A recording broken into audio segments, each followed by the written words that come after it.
Ahoy there, sailors! Here's how you complete the 15 men on a dead man's chest quest in Windrose. I gotta admit, the first time I picked this quest up, I was very confused, considering that I'm still new to the game. Its instructions are very vague, and unfortunately you're left to figure it out yourself. In reality, the solution is actually very simple if you notice that you can craft a shovel on the workbench. If you haven't seen it, just keep scrolling down and it's directly below the stone pickaxe. You might have missed it since it gets grayed out if you don't have the materials. Be sure to have 3 copper ingots and 10 pieces of wood ready to craft it. Once that's settled, open up your map and go to the quest marker. When you reach the spot, you'll find these skeletons positioned around the area. There will be 4 of them forming a square.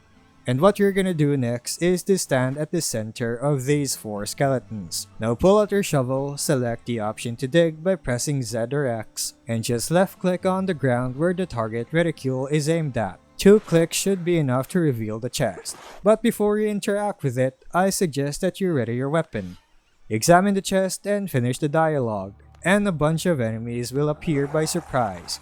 Defeat them, and when the coast is clear, return to the chest. Interact with it again and you'll complete the quest, which rewards you with 5 guinea coins, 4 silver ingots, and some XP. And that's all of it. If you found this video helpful, don't forget to like and subscribe for more Windrose guides. Thanks for tuning in, and I'll see you in the next video.